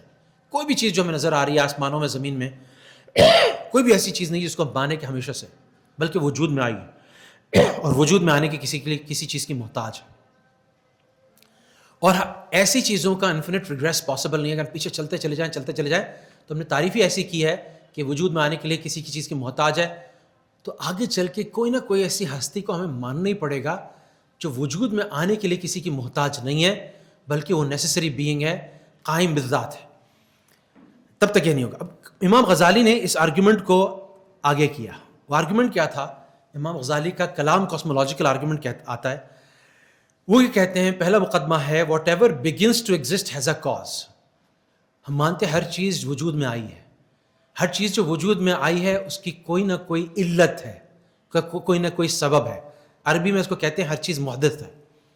محدث کا مطلب وجود میں آئی ہے, کوئی چیز قدیم نہیں ہے, ہمیشہ سے ہمیشہ کے لیے نہیں ہے, بلکہ محدث ہے جتنی چیز ہم دیکھتے ہیں. دوسرا مقدمہ یہ ہے کہ کائنات جو ہے وہ ہمیشہ سے نہیں تھی بلکہ وہ وجود میں آئی ہے, وہ بھی محدث ہے. تو اس کے نتیجے میں ہم کنکلوژن یہ نکالتے ہیں کہ جو چیز وجود میں آئی ہے اس کا کوئی نہ کوئی کاز ہے, اور جو اس کا کاز ہے, جو اس کو وجود میں لانے والا ہے, وہ اس کائنات سے باہر ہے, اس سے بڑا ہے, اس سے افضل ہے, اس سے طاقتور ہے, علیم ہے, خبیر ہے, ہر چیز جانتا ہے, پوری کائنات کو تشکیل دینے کی طاقت جو رکھتا ہے, وہ قادر مطلق ہے. یہ آرگومنٹ یہ دیا تھا امام غزالی نے. اس کو اس وقت کا جو ایک مشہور تھیسٹ ہے, کرسچن ہے, ڈاکٹر ولیم لین کریگ نے اس کے بارے میں کہا, غزالیز کاسمولوجیکل آرگومنٹ, امام غزالی کا جو کائنات کا, کلام کا, خدا کے وجود کا آرگومنٹ ہے, thus gives us powerful grounds, وہ ہمیں مضبوط بنیادیں دیتا ہے for believing in the existence, کہ اس چیز پر ہم یقین لائیں. کس چیز پہ یقین لائیں؟ ایسے وجود پر, ایسے خدا کے وجود پر جس کی کوئی ابتدا نہیں ہے, جس کی کوئی علت نہیں ہے, جس کا کوئی کاز نہیں ہے, جو ٹائم لیس ہے, جو ہمیشہ سے ہے, ہمیشہ تک رہے گا, جو اسپیس لیس ہے, اس کو کوئی زمانہ, اس کو کوئی اسپیس قید نہیں کر سکتی, چینج لیس, جس کے اندر تغیر نہیں ہے, امٹیریل, جو مادی نہیں ہے, انارمسلی پاورفل, جس کی کوئی طاقت کی انتہا نہیں ہے, پرسنل کریٹر, ایسا خالق جو کہ جس نے ہم سب کی ذات کو کریٹ کیا آف دا یونیورس. یہ اس کا کنکلوژن ہے, یہ ابھی موجود بھی ہے, ولیم کریگ, لین کریگ, اس کو فالو کریں گے تو بہت سی چیزیں آپ کو مل سکتی ہیں. سو اس نے غزالی کے آرگومنٹ کے بارے میں کہا. اچھا, بڑی مزیدار بات ہے کہ جب غزالی نے آرگومنٹ دیا تھا تو 100 سال پہلے, تقریباً 100 سال پہلے جو وجود تھا, وہ ویو آف یونیورس یہ تھا کہ اسٹڈی اسٹیٹ ہے. یونیورس جو ہے نا ہمیشہ سے ہے, اسٹڈی اسٹیٹ ہے اور ہمیشہ رہے گی. اور ایک تقریباً آج سے 100 سال پہلے 1920 کی دہائی میں ایک ڈیبیٹ ہوتی ہے کرٹس اور شاپلی میں, دو اسکالرز ہیں, دو کاسمولوجسٹ میں ڈیبیٹ ہوتی ہے, اور ایک کہتا ہے, اچھا اس وقت جو ہم نے اپنے دوربین سے اور خوردبین سے اور ٹیلیسکوپ سے دیکھا تھا تو دور تک ہمیں جو کائنات نظر آتی تھی وہ صرف ہماری کہکشاں, ہماری گیلیکسی یعنی ملکی وے نظر آتی تھی. یہ 100 سال پہلے کی بات ہے. انسان یہ سمجھتا تھا کہ ہماری کل کائنات جو ہے وہ ملکی وے گیلیکسی ہے, کہکشاں ہے. تو اس ڈیبیٹ ہوئی, لیکن 2020s میں ایک رشین میتھمیٹیشین تھا, ایک بیلجین سائنٹسٹ تھا, پھر ایونچولی ایڈون ہبل نے کوئی ڈسکوریز کی, اور اس نے ایک چیز دیکھی. ایڈون ہبل نے ایک اس کو قریب کی گیلیکسی نظر آئی, اس کا نام ہے اینڈرومیڈا. اینڈرومیڈا 1925 میں ڈسکور کی. تو اینڈرومیڈا گیلیکسی جو ہے نا, یہ آپ کے ملکی وے کے علاوہ سب سے قریب نیبرنگ گیلیکسی, یعنی ہمارے سب سے قریب پڑوسی گیلیکسی. اس وقت اس نے اندازہ لگایا کہ 9 لاکھ لائٹ ایئرس کے فاصلے پہ ہے. 9 لاکھ لائٹ ایئرس کا مطلب ہے کہ لائٹ جو 1,86,000 میل پر سیکنڈ کی رفتار سے سفر کرتی ہے, یہ 9 لاکھ سال سفر کرے گی, تب آپ اینڈرومیڈا تک پہنچیں گے. آج کل کے اسٹیمیٹ یہ ہیں کہ 2.5 ملین لائٹ ایئرز اوے ہے. لیکن اس وقت جو اس نے ثابت کیا کہ اگر یہ 9 لاکھ لائٹ ایئرز اوے بھی ہے تو اس کا مطلب یہ تھا کہ سوال ہی نہیں پیدا ہوتا کہ یہ جو ہے وہ ملکی وے کا حصہ ہو, بلکہ یہ الگ انڈیپینڈنٹ گیلیکسی ہے. جس کا مطلب یہ تھا کہ ملکی وے, جو کرٹس کا آرگومنٹ تھا وہ یہ تھا کہ اس طرح کی بہت ساری گیلیکسیز ہیں. تو انسان کو 1920 کی دہائی میں پہلی دفعہ احساس ہوا کہ ملکی وے صرف گیلیکسی نہیں ہے, صرف واحد کہکشاں نہیں ہے, بلکہ پوری کائنات گیلیکسی سے بھری ہوئی ہے, کہکشاؤں سے بھری ہوئی ہے. اس وقت کا ایسٹیمیٹ یہ ہے, اس وقت کا انسان کی ابھی کی جو نالج ہے, کہ پوری کائنات کا جو ایکسپینس ہے, ایکسپینس کا مطلب جو اس کا جو حجم ہے, اس کی جو وڈتھ ہے, وہ تقریباً 93 بلین لائٹ ایئرز ہے اوے ہے. اور اس میں ٹریلینز آف سچ گیلیکسیز ہیں جیسے ہماری ملکی ہے, ٹریلینز آف ایسی گیلیکسیز ہیں. لیکن اس وقت جب یہ پتہ چلا تو دوسری چیز نے ایک نوٹ کی, وہ یہ نوٹ کی کہ جو یہ جتنی بھی گیلیکسیز ہیں ان کے اندر ریڈ شفٹ ہے. آبجیکٹس جو دور سے دیکھے جاتے ہیں ان کا کلر جو ہمیں یہاں دنیا میں وصول ہو رہا ہوتا ہے وہ یا تو ریڈ شفٹ ہو سکتا ہے یا بلو شفٹ ہو سکتا ہے. بلو شفٹ کا مطلب یہ ہے کہ وہ قریب آ رہے ہیں, ریڈ شفٹ کا مطلب یہ ہے کہ وہ دور جا رہے ہیں. تو جب یہ انہوں نے اسٹیبلش کیا, ایڈون ہبل نے دوسروں نے جب اسٹیبلش کیا کہ سارے ریڈ شفٹ ہے, تو اس کا لامحالہ مطلب یہ تھا کہ ساری گیلیکسیز ایک دوسرے سے دور جا رہی ہیں. جب دور جا رہی ہیں تو اس کا مطلب تھا ہم بات کر رہے ہیں ایک ایکسپینڈنگ یونیورس کی, ایکسپینڈنگ گیلیکسیز کی, یعنی دور جا رہے ہیں. تو سائنس میں, میتھمیٹکس میں, پارٹیکل ایکسلریٹر میں ساری چیزوں کے اندر جب انہوں نے جتنی سائنس لڑائی, جتنے انڈکشنز کیے, جتنے اس کے اندر سے لاجک لائی, میتھمیٹیکل ایکویشنز لگائیں, اس کو ریوائنڈ کیا کہ اگر یہ ابھی اتنی اسپیڈ سے دور جا رہے ہیں, اگر اس کو ریوائنڈ کرتے ہیں تو انہیں اندازہ لگایا کہ تقریباً اسٹانشنگ اس کا رزلٹ یہ نکلا کہ اس کائنات کی ایک برتھ ڈیٹ ہے. یعنی جو اسٹیڈی اسٹیٹ کی جو تھیوری ہے وہ ہولڈ نہیں کرتی, بلکہ تقریباً 13.8 ارب سال پہلے, 13.8 بلین ایئرز پہلے یہ کائنات وجود میں آئی. تو آٹومیٹکلی جو آرگومنٹ تھا کانٹنجنسی کا اور امام غزالی کا کلام کاسمولوجیکل آرگومنٹ, اس کا جو ایک ریبٹل آتا تھا, اس کا جو ایک ریجیکشن آتی تھی, اس کا جو کرٹیسزم آتا تھا, اس کی جو تنقید آتی تھی کہ کائنات تو ہمیشہ سے, کائنات تو محدث نہیں ہے, کائنات تو حادثے کے وجود میں نہیں ہے, کائنات تو ہمیشہ سے ہمیشہ تھا. تو اب یہ سائنٹیفکلی پروو ہو گیا کہ کائنات وجود میں آئی ہے, اور نہ صرف کائنات وجود میں آئی ہے بلکہ وہ ایک بگ بینگ سے وجود میں آئی ہے. ایک زوردار دھماکہ تھا, اس سے پہلے انفینٹ ڈینسٹی کا اور بہت چھوٹے والیوم کا, انفینٹلی اسمال والیوم کا, اور انفینٹ میس کا, انفینٹ ڈینسٹی کا ایک چھوٹا سا تھا وہ جس کو پھاڑا گیا, بینگ کے ساتھ الگ کیا گیا, اس سے پوری کائنات وجود میں آئی. اور یہ واقعہ کوئی 13.8 بلین ایئر. اس وقت بھی سائنٹسٹ میں, اب جا کے گوگل کیجیے گا, اب جا کے چیٹ جی پی ٹی کیجیے گا, اس وقت بھی سب سے مضبوط ماڈل کائنات کی ایکسپلینیشن کا یہی ہے. اس کے بعد کیا ہوا؟ اس کے بعد ہمیں کہہ رہے ہیں ہر چیز وجود میں آنے کے لیے محتاج ہے. تو پہلے سٹارز بننا شروع ہوئے پہلے 50 سے 150 ملین سالوں کے اندر, پہلے سٹارز بننا شروع ہوئے. پھر اس کے بعد گیلیکسیز فارم ہونا شروع ہوئی. پھر یہ ہمارا سولر سسٹم آج سے 9 بلین سال پہلے وجود میں آیا. پھر یہ جو ہماری ارتھ ہے, یہ جو دنیا جسے ہم زمین کہتے ہیں, یہ تقریباً 4.5 بلین ایئر پہلے وجود میں آئی, اور ایک اور ستارہ اس سے سیارہ آ کے ٹکرایا جس سے اس کا چاند وجود میں آیا, اس کے گرد گھومنا شروع ہوا. تقریباً 3.7 ارب سال پہلے, 3.7 بلین ایئرز پہلے لائف کے پہلے ٹریسز ملتے ہیں. ہر چیز وجود میں پچھلی چیز کی محتاج. جب یہ ثابت ہوا تو اللہ سبحانہ تعالیٰ اس کی ایکسپلینیشن کیسے دیتے ہیں؟ اعوذ باللہ من الشیطان الرجیم, بسم اللہ الرحمن الرحیم. اولم یر الذین کفروا, کیا نہیں دیکھا ان لوگوں نے جو کافر ہیں, ان السماوات والارض, یعنی یہ زمین اور آسمان, کانتا رتقا, یہ سب جڑے ہوئے تھے, یہ سب ملے ہوئے تھے, یہ سب سلے ہوئے تھے. ففتقناہما, ہم نے اس کو پھاڑ کے الگ کر دیا, ہم نے اس کو پھاڑ کے جدا کر دیا, ہم نے اس کو الگ کر دیا. اب یہ قرآن کی آیت ہے, سورہ انبیاء کی آیت نمبر 30. تو قرآن ایک طرح سے بگ بینگ کا اشارہ اس آیت کے اندر دے رہا ہے. یہ بڑا مزیدار ایک عجیب واقعہ ہے کہ فریڈرک ہوئل ہے جو کہ خود ایگنوسٹک ہے, بہت ٹاپ انفلوئنشل کہتے ہیں یہ 20th سینچری کے ٹاپ ایسٹرو فزسسٹ میں, ٹاپ سائنٹسٹ میں سے, ٹاپ کاسمولوجسٹ میں سے تھا. اس نے بڑی انٹرسٹنگ ایک بات کی. اس نے کہا کہ جو میں دیکھتا ہوں, اس نے ایک چیز پہ کام کیا تھا کہ جو کاربن کا بیلنس ہے سیاروں میں, ستاروں میں, اگر وہ ذرا سا اونچ نیچ اس کے اندر ہوتی, ذرا سا زیادہ ہوتا یا ذرا سا کم ہوتا, تو ستارے اور سیارے وجود میں ہی نہیں آتے. تو اتنا فائن بیلنس, اور پھر ہر چیز میں, لائف کریٹ ہونے میں, انسان کے بننے میں, ہر جگہ اتنا ہی فائن بیلنس چاہیے. ذرا سا 0.00000 پتہ نہیں کتنے زیرو لگاؤ, اتنے سیکنڈ کی دیر ہوتی ہے, وہ ہوتی کائنات کے پھیلنے کے سپیڈ میں, تو کب کی کائنات بکھر چکی ہوتی یا کب کی کولیپس ہو چکی ہوتی. تو وہ یہ کہتا ہے کہ اس بنیاد کے دا چانس کہ سارے اتفاقات, آپ لوگوں نے جس نے پرابیبلٹی اور اسٹیٹسٹکس پڑھا ہے تو آپ کو جوائنٹ پرابیبلٹی کا کانسیپٹ پتا ہے. تو ہر چیز کو ملٹیپلائی کرتے ہیں ہم اگلی چیز کے فریکشن سے, 0.00000, اب 0.00000 کرتے جائیں تو 1 to the power 10 to the power, یہ 1 upon, یعنی مائنس کے درجے, -100, -200, یعنی اتنے زیروز ہمیں لگانے پڑیں گے.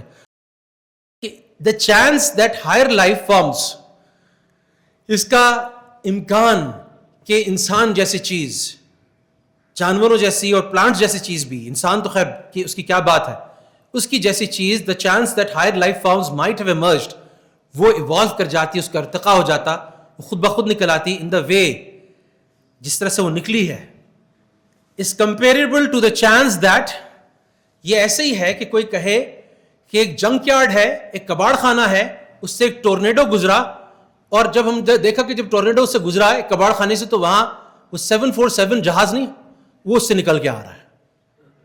تو اس کا کیا امکان ہے کہ کباڑ خانے سے ایک طوفان گزرے ہوا کے تیز، اور جیسے وہ گزرے ارے کیا ہو گیا بھائی؟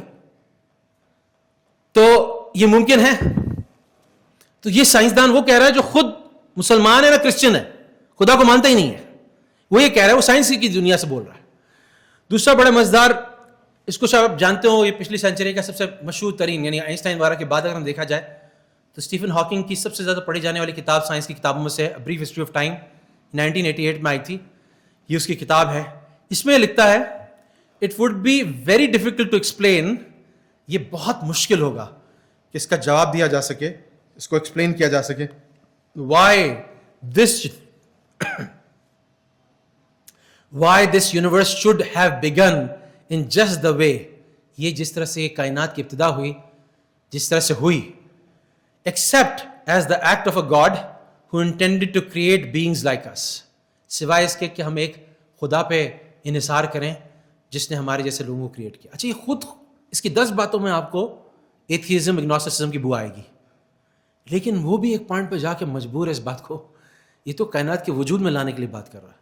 تو یہ سائنٹسٹ، یہ سائنٹیفک اینگل سے ایک ایسے خدا کو، ایک سپر انٹلیکٹ کو ماننے پہ مجبور ہیں کہ یہ فزکس، یہ کائنات کی کیمسٹری، اس کی بایولوجی، انسان کا اتنا بیلنس، ایک وہ ڈی این اے کو آپ لے لیں جو آپ کے اندر موجود ہے، اور ڈی این اے کو اگر آپ سورج تک لے جائیں، اتنا بڑا ڈسٹینس ہے، اس کو پتہ نہیں کتنی دفعہ سورج سے وہ واپس آ جائے گا، اتنا ڈی این اے آپ کی جسم میں دوڑ رہا ہے صرف. اب اس کے اندر نشانیاں تو الگ ہیں کہ اللہ تعالیٰ نے فرمایا کہ میں ان کو آفاق میں بھی نشانیاں دکھاؤں گا اور ان کے اندر بھی نشانیاں دکھاؤں گا. اچھا، بعض اوقات ہمیں نا بات صرف الزامی کرنی ہوتی ہے، بعض اوقات جواب جو ہوتا ہے نا وہ ہوتا ہے ایک الزامی طریقے سے. تو مجھے اپنے بچپن میں یاد ہے، جس سے مجھے بڑی تسکین ہو گئی تھی، میں تسلی ہو جائے، اس میں کچھ چیزوں کا جواب ہے، کچھ چیزیں اس ڈبیٹ کے باہر ہیں، لیکن بعض اوقات جو ایتھیزم کا جواب ہوتا ہے یا اس کا جواب ہوتا ہے یا دلائل کا جواب ہوتا ہے، وہ الزامی جواب سے دیا جاتا ہے. تو بہت ساری جو اسٹریٹجی شمائل صاحب نے یوز کی، وہ ایک الزامی طور پہ بھی یوز کی کہ اگر مثال کے طور پہ جب یہ چھیڑ رہے ہیں، یہ بات کر رہے ہیں کہ شر، آخر شر کیوں ہے، تو شمائل ندوی نے کہا کہ شر تو سوال ہی پیدا نہیں ہوتا، شر تو آپ اسی وقت مانیں گے نا جب خدا کو مانیں گے، ورنہ تو آپ کی پریفرنس ہے. شر اور اچھائی وہ تو خدا بتاتا ہے نا، ورنہ تو آپ کی الگ ہے، میری الگ ہے. ایک زمانہ تھا کہ وہ بادشاہ تھا ایران کا جو کہتا تھا سب سے اچھا یہ کہ انسان اپنی بہن سے شادی کرے. اس کی ویلیوز یہ تھی کہ کچھ جگہیں جہاں پر انہوں نے خود حوالہ دیا، وہ ایڈہومنم کھیل رہے تھے. ایڈہومنم کا مطلب ہوتا ہے کہ اگلے ایک پارٹی کو گندا کرنا، اس کے دلائل کے جب جواب نہیں بن پڑتا نا تو اس کے کیریکٹر پہ حملہ کرتے ہیں. تو انہوں نے آئسس کا حوالہ دیا کہ آپ بھی فنڈامنٹلسٹ مسلم ہیں اور آئسس بھی فنڈامنٹل مسلم ہے اور ریپ کو جائز سمجھتی ہے. یہ بات انہوں نے کی. ایڈہومنم ایک چیپ اسٹریٹجی ہوتی ہے ڈبیٹس میں کہ جب آپ اگلے کی بات کا جواب نہیں دے دیں تو اس کے کیریکٹر پہ، اس کے کردار پہ حملہ کریں. تو یہ بھی کام کیا. تو اس سب میں بڑا اچھا انہوں نے آگے سے شمائل ندوی نے جواب دیا. دیکھیں، آئسس کی بات ہی نہیں ہو رہی، خدا کے وجود سے کوئی کیا کرتا ہے اس دنیا میں، کس کا نام لے کے کرتا ہے، اس سے کوئی تعلق نہیں. یہ بحث زیر بحث ہی نہیں نا. اب واپس ڈبیٹ پہ آئے نا، جو ڈبیٹ ہے اس کا جواب دینا، میری انفینٹ ریگریس والی بات کا جواب دینا. تو انہوں نے بڑا اچھا ڈاج کیا. سو اب ایسی باتوں کا الزامی جواب، یہ انہوں نے کہا کہ جب کسی نے پوچھا آڈینس سے کہ آپ جب یہ کہہ رہے ہیں پرابلم شاید اتنا ظلم ہو رہا ہے فلسطین میں، تو آپ کے دہریے والے نظریے کے اندر، اس پرسپیکٹو کے اندر، اس ورلڈ ویو کے اندر تو اس کا کوئی ریکمپینس بھی نہیں ہے، اس کا تو بدلہ بھی نہیں ہے. جبکہ تھیسٹ ویو میں، یعنی خدا موجود ہے اس ویو میں، ایک آخرت ہے جس کے اندر برے کو برائی اور اچھے کو اچھائی مل جائے گی. تو ہمارا جسٹیفائڈ زیادہ ہے، ہمارے پاس اچھا ایکسپلینیشن ہے. آپ کا تو ایکسپلینیشن بھی نہیں ہے. آپ تو یہ کہہ رہے ہیں جاوید اختر صاحب کی بات کو مان لیں تو اس کا مطلب جو فلسطینی بچے مرے وہ بیچارے ان کا خون رائے گا گیا، نہ ان کو بدلہ ملے گا، نہ ان کو ظالموں کو، فرعون کو، ہٹلر کو، کسی کو اس کا بدلہ نہیں ملے گا. تو یہ بات، اب یہ میں بات جو تھوڑی سی ختم کر رہا ہوں وہ اس بات پہ کر رہا ہوں کہ بہت اچھا ڈیبیٹس کے اندر الزامی جواب جو ہوتا ہے وہ بہت ایک اہم چیز ہوتی ہے. تو ایک یہ واقعہ بڑا انٹرسٹنگ ہماری روایت میں آتا ہے، کچھ حسن بصری کو ایٹریبیوٹ کرتے ہیں. اور واقعہ تھا کہ ایک اسکیپٹک، ایک دہریہ تو میں نہیں کہوں گا، وہ ایک شک و شبہ جس کے دل میں تھا، جو ڈاؤٹر تھا، وہ ایک بزرگ کے پاس آیا. بعض روایت میں آتا ہے اس سے ملتا جلتا واقعہ حسن بصری کا ملتا ہے. تو اس نے 3 سوال کیے. اس نے کہا کہ یہ خدا ہے تو کہاں ہے، نظر تو آتا نہیں. اچھا، to be fair to Javed Akhtar صاحب، انہوں نے یہ بات کہی کہ خدا جو ہے وہ ہم یہ نہیں کہیں گے کہ خدا نظر نہیں آتا، اس بات کو انہوں نے نہیں کہا. ایک بہت سے لوگ یہ کہتے ہیں کہ خدا ہے کہاں، خدا نظر تو آتا نہیں، ہم اس کو کیوں مانیں. دوسرا سوال اس نے کیا کہ اگر تقدیر ہے، ہر چیز کچھ لکھا ہوا ہے، پہلے سے لکھا ہوا ہے، تو پھر یہ گناہ گار کا کیا قصور، اس پہ غصہ کیوں، اس کا کیا قصور. اور تیسرا سوال اس نے کیا کہ شیطان جو ہے وہ آگ سے بنا ہے آپ کہتے ہیں، تو جب اس کو جہنم میں ڈالا جائے گا، آگ میں ڈالا جائے گا، تو اس کو آگ کیا نقصان پہنچائے گی. تو ان بزرگ نے کیا کیا کہ اس آدمی کو ایک مٹی کا ڈھیلا دے کے مارا، ایسے مارا کہ اس کے سر پہ نہ خون نکلا نہ زخم کا نشان بنا. تو نے کہا تمہارے تینوں سوال کا جواب ہے. وہ بڑا پریشان ہوا، اس نے کہا یہ آپ نے کیا کیا، مجھے تکلیف ہو رہی ہے، آپ نے ظلم کیا مجھ پہ، آپ نے غلط کام کیا. تو نے جواب دیا کہ تم نے کہا کہ تقدیر جو ہے وہ اللہ نے لکھا ہوا ہے، تمہیں مجھ سے کیوں شکوہ ہو رہا ہے، میں نے کیا ظلم کیا، میرا کیا قصور، تمہیں کیوں لگ رہا ہے کہ میں نے اپنے اختیار سے کیا. تم تو کہہ رہے ہو نا کہ خدا نے کیا، خدا نے لکھا ہوا تھا تو میں نے مار دیا، ختم بات. تم مجھ سے ناراض کیوں ہو رہا، مجھ پہ ناراضگی کا کوئی حق نہیں تم کو. ٹھیک ہے، الزامی جواب. دوسرا کہ تم مٹی کے بنے ہوئے اور یہ مٹی کا ڈھیلا ہی میں نے مارا، تمہیں تکلیف ہوئی. اس نے کہا بہت شدید تکلیف ہوئی. تو جب تمہیں مٹی سے بنے ہوئے کہ مٹی سے تکلیف ہو سکتی تو آگ سے بنے ہوئے آگ سے بھی تکلیف ہو سکتی اور ہوگی. اور تیسرا کہ تمہیں دکھاؤ کہاں تمہارا، تم کہہ رہے ہو بڑا درد ہو رہا ہے، مجھے بڑی تکلیف ہو رہی ہے، مجھے دکھاؤ کہاں ہو رہی. تو وہ نظر ہی کچھ نہیں آ رہا تھا.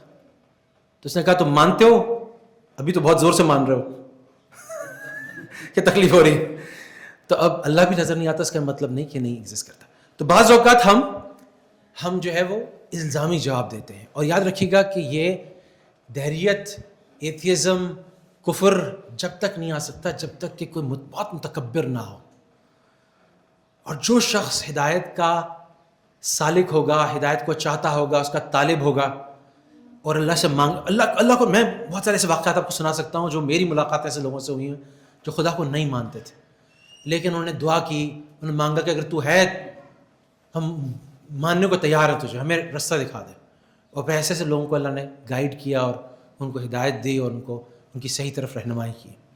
اور اس میں آخر میں بات یہی کی جاتی ہے کہ سب کے کہنے کے بعد بات یہ ہے کہ اللہ فرماتے ہیں کہ اللہ تعالیٰ ہدایت صرف اس کے لیے ہے جس کو اللہ چاہے.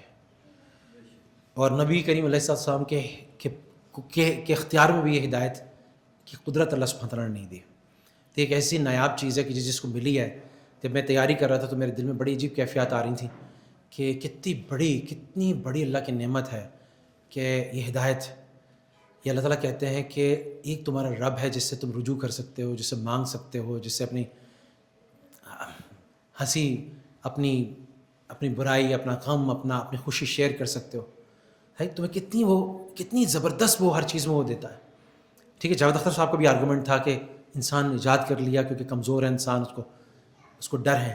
لیکن ظاہر ہم جواب اس کا اور طریقے سے دیتے ہیں. لیکن جب ہم تھوڑا سا نیچے جاتے ہیں، جب ہم قرآن پہ جاتے ہیں، قرآن کے معجزوں پہ جاتے ہیں، جب نبی کریم صلی اللہ علیہ وسلم کے معجزوں پہ جاتے ہیں تو پھر ڈبیٹ ایک نیا رخ اختیار کرتی ہے. پھر اس کے اندر ان چیزوں سے ثابت ہوتا ہے کہ اس وقت دنیا میں سب سے زیادہ تیزی کے ساتھ پھیلنے والا ریلیجن اسلام ہے. آپ یہ سوچیں کہ سائنٹیفک دور میں جب ہر ایک کوئی ڈاؤٹ کر رہا ہے، ہر ایک کوئی ثبوت مانگتا ہے، اور اس میں بھی سب سے زیادہ طبقہ جو مسلمان ہو رہا ہے تیزی کے ساتھ وہ وائٹ ویمن ہے، یعنی ایسی عورت جو گوری ہے، یورپین ہے، امریکن ہے اور عورت ہے. ان کے اندر بہت سی چیزیں، بہت ساری مسلمان ہیں، ان کے اپنے واقعات ہیں، اور ایک جو ان کے واقعات ہیں اس کے اندر بڑی نشانیاں ہیں. تو اللہ تعالیٰ نے چاروں طرف نشانیاں پھیلائی ہوئی ہیں. سالک کے لیے بہت ساری چیزیں ایسی ہیں. اور آئی تھنک ان ڈبیٹس کا کم سے کم فائدہ یہ ہے کہ جب ایک مضبوط طریقے سے ایک لاجک کے بیسس پہ یہ ڈبیٹس کی جاتی ہیں تو کم سے کم وہ لوگ جو تھوڑا سا بیچ میں تھے ان کو ایک فیول مل جاتا ہے، لاجیکل فیول مل جاتا ہے، ایویڈنس کا فیول مل جاتا ہے کہ وہ اس کو کم از کم سوچنا شروع کریں، اس کے اوپر غور کرنا شروع کریں اور اس کی طرف آنا شروع کریں. اللہ تعالیٰ ہم سب کو ہدایت عطا فرمائے، تمام انسانیت کو ہدایت عطا فرمائے، اور اللہ سبحانہ تعالیٰ میں اس کے لیے بھرپور محنت کرنے کی بھی توفیق عطا. الحمدللہ رب العالمین والصلاۃ والسلام علی رسولہ الکریم. ربنا ظلمنا انفسنا وان لم تغفر لنا وترحمنا لنكونن من الخاسرین. ربنا آتنا في الدنيا حسنة وفي الآخرة حسنة وقنا عذاب النار. ربنا تقبل منا إنك أنت السميع العليم وتب علينا إنك أنت التواب الرحيم ربنا فاغفر لنا ذنوبنا وكفر عنا سيئاتنا وتوفنا مع الأبرار یا اللہ ذا الجلال والاکرام، یا اللہ حی و قیوم، یا اللہ رحم الراحمین، یا اللہ وہاب، یا اللہ دنیا اور آخرت کی تمام بھلائیاں، وفور، عافیت، مکمل کامیابی، فوز، فلاح اور نجات عطا فرمائے اللہ اپنی کامل رحمت، کامل ہدایت، کامل نور، کامل فضل، کامل برکات، کامل شفا، کامل صحت، کامل عافیت عطا فرما یا اللہ، کامل فتوحات اور کامل نصرت عطا فرما یا اللہ ہم کو بھی، یا اللہ اہل غزہ کو بھی، یا اللہ تمام عالم کے مسلمانوں کو، یا اللہ اپنے فضل و کرم سے، یا اللہ جو لوگ یا اللہ کے امت دعوت ہیں، یا اللہ جن کے لیے نبی کریم علیہ الصلوۃ والسلام کو بھیجا لیکن انہوں نے آپ کو پہچانا نہیں، یا اللہ ان کو بھی ہدایت عطا فرمایا اللہ، ان کی ہدایت کے فیصلے فرمایا اللہ اپنے فضل و کرم سے، یا اللہ حقیقت یہ ہے کہ ہم بنے ایسے ہیں کہ جس کے لیے ہماری ہر چیز، ہم بیمار ہیں، ہم کمزور ہیں، ہم اپنے وجود میں آنے کے لیے محتاج ہیں، ہر چیز میں ایک یا اللہ ایک ہستی کے محتاج ہیں جو تو ہے یا اللہ، جو ہمارے بنانے والا ہے، ہمیں شفا دینے والا ہے، جیسے ابراہیم علیہ السلام نے کہا وہی مجھے بھوک میں کھانا کھلاتا ہے، وہی مجھے بیماری میں شفا دیتا ہے، یا اللہ تو ہی وہ ذات ہے، لیکن ہم نے تجھی کو نہیں پہچانا یا اللہ ہم نے تجھی سے اپنا تعلق نہیں جوڑا یا اللہ یہ بہت بڑا ظلم ہے یا اللہ، یہ سب سے بڑا ظلم ہے یا اللہ، اس سے یا اللہ انسانیت کو بچلا لے یا اللہ، اس میں انسانی کی تباہی ہے یا اللہ، تو انسانیت کو اس سے پناہ عطا فرما یا اللہ اپنے فضل کرم سے یا اللہ، جس وقت تو نے خیر کے فیصلے فرمائے یا اللہ اور لوگوں میں ایک یہ آگہی، ایک یہ اویئرنیس پیدا ہونے شروع ہوئی یا اللہ، اس کو صحیح رخ پہ لے جائے یا اللہ، تو یہ ہدایت دینے والا یا اللہ، قلوب کو، دلوں کو یا اللہ ہدایت کے لیے نرم کر دے یا اللہ، جو یا اللہ برہان ہے، جو یا اللہ جو حجت ہے یا اللہ، جو ایمان کی ہے، اسلام کی ہے، تیرے وجود کی ہے اللہ، یا اللہ اس کو مضبوط سے مضبوط کرتا چلا جائے اللہ، جس کو مخالف دلیلیں ہیں یا اللہ، جو وہ دلیلیں بھی نہیں ہیں اللہ، وہ جھوٹ ہے یا اللہ، وہ بے بنیاد ہے یا اللہ، اس کی کوئی حیثیت نہیں ہے اللہ، اس کی حقیقت دنیا پہ کھول دے اللہ، تمام انسانوں پہ کھول دے اللہ، سب یار تمام لوگوں کو ہدایت عطا فرما اپنے فضل و کرم سے یا اللہ، اس ہدایت کے بغیر ہماری تباہی ہے یا اللہ، تجھے مانے بغیر، تجھ پہ ایمان لائے بغیر، تجھ سے تعلق بنائے بغیر ہماری تباہی ہے یا اللہ، اور جتنا تجھ سے تعلق بنائیں گے اتنی ہماری راحت، چین، سکون، اطمینان اور اتنی ہی ہماری کامیابی، نور، انوارات اور فتوحات ہیں اللہ، بس اللہ ہمیں اس پہ اٹھائے اللہ، ہمیں اس پہ قائم کرے اللہ اپنے فضل کرم سے اللہ، جن کی یا اللہ جو لوگ اس کمیونٹی کا حصہ ہیں، جو ہمارے ساتھ تھے یا اللہ، اس دنیا سے چلے گئے یا اللہ، ہمارے اپنے ایسے بزرگ، اپنے خاندان کے لوگ جو اس دنیا سے چلے گئے اللہ، ان کی مکمل مغفرت فرما، ان کو جنت الفردوس میں اعلیٰ مقام عطا فرما یا اللہ، فضل کرم سے یا اللہ تمام مسلمین، مومنین، اموات کے ساتھ یا اللہ یہی معاملہ فرما یا اللہ اپنے فضل اپنے کرم سے یا اللہ جو لوگ بیمار ہیں یا کسی کوئی حاجت ہے ان کی یا اللہ، یا کوئی مشکل ہے یا اللہ، تو ہی ہمارا حاجت روا ہے یا اللہ، تو ہی ہمارا مشکل کشا ہے یا اللہ، تو ان حاجات کو پورا کر دے یا اللہ، مشکلات کو رفع کر دے یا اللہ اپنے فضل کرم سے یا اللہ، دین کی جتنے مقبول کام دنیا میں ہو رہے ہیں یا اللہ، ان سب کی بھرپور یا اللہ نصرت اور مدد فرمایا اللہ اپنے فضل و کرم سے یا اللہ، ہمیں اس کا حصہ بننے کی توفیق عطا فرمایا اللہ یا اللہ، ہمیں اپنی زندگی جو ہے اپنی مرضیات پہ چلنے کی توفیق عطا فرمایا اللہ ہمیں کامل ایمان، کامل تقوی، کامل اخلاص عطا فرمایا اللہ، کامل اپنے رسول کی محبت اور کامل اپنے رسول صلی اللہ علیہ وسلم کا اتباع نصیب فرمایا اللہ یا اپنے فضل و کرم سے یا اللہ، ہماری دعاؤں کو، خیر کی دعاؤں کو قبول فرما، جو نبی کریم علیہ السلام نے جتنی بھی خیریں مانگی یا اللہ، ان میں ہمیں حصہ عطا فرما، وہ ہمیں عطا فرمایا اللہ، جن برائیوں سے پناہ مانگی، جن شرور سے پناہ مانگی اللہ، ان تمام شرور سے پناہ عطا فرمایا اللہ، یہ جو ہمارا پلیٹ فارم ہے القرآن کورسز یا اللہ، اس کے جتنے لوگ ہیں یا اللہ، یعنی الطاف بھائی سمیت جتنے لوگ ہیں اللہ، ان کی زندگیوں میں، ان کی محنتوں میں، ان کے اوقات میں برکت عطا فرمایا اللہ، جو لوگ وقت نکال کے یہاں تشریف لاتے ہیں یا جو آڈینس ہیں یا اللہ، اس کو دیکھیں گے اللہ، ان کے لیے بھی اس کو ہدایت کا، خیر کا، رحمت کا سامان بنا، صلی اللہ تعالیٰ علی خیر خلق محمد و آلہ و صحبہ اجمعین برحمتک یا ارحم الراحمین۔